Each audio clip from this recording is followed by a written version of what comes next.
There was a conversation between the two of you na sinabing hindi ba? I mean, I think you said na malabo, hindi naman tayo siguro matatanggal. Di ba? Si Eliza Borromeo ay isang aktres na kilala sa kanyang kalmado, totoo, at emotionally mature na personalidad. Habang si Marco Massa naman ay isang dating child star na mas nakilala sa kanyang pagiging expressive at maalaga sa mga taong malapit sa kanya. Sa pagpasok nila sa Celebrity Collab Edition 2. Hindi inaasahan ng marami na mabubuo ang isang tambalan na magiging sentro ng kilig at diskusyon ng mga manonood. Sa simula ng kanilang pananatili sa loob ng bahay ni Kuya, hindi agad romantiko ang relasyon nina Eliza at Marco.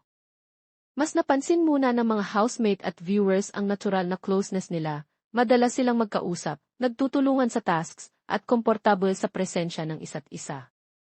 Habang tumatagal, unti-unting lumalim ang kanilang connection.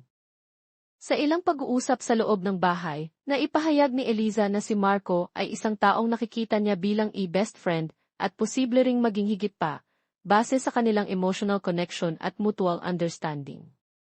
Si Marco naman ay ipinakita ang pagiging supportive at protective kay Eliza, lalo na sa mga emotionally challenging na moments sa loob ng bahay. Hindi ito dumaan sa biglaang pag-amin, kundi sa gradual na pagde-develop ng feelings, na mas nakabase sa pagkakaintindihan kaysa sa physical attraction. Mas naging komplikado ang dynamics dahil sa presence ng ibang taong involved. Una, may housemate na si Miguel na hayagang nagpahayag ng kanyang feelings para kay Eliza.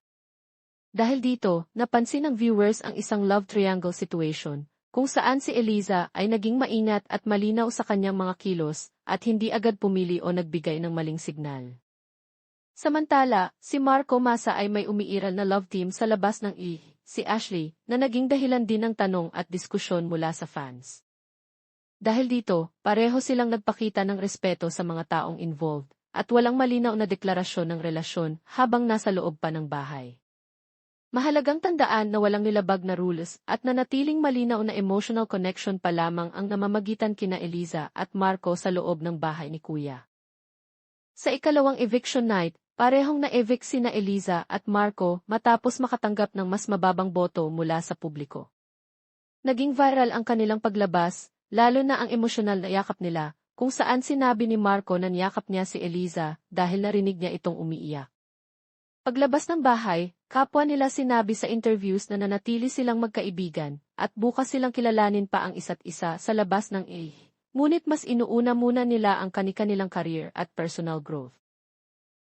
Ang tambalan ni na Eliza Borromeo at Marco Massa ay nabuo hindi dahil sa scripted moments, kundi dahil sa organikong koneksyon at emotional maturity na nakita ng mga manonood.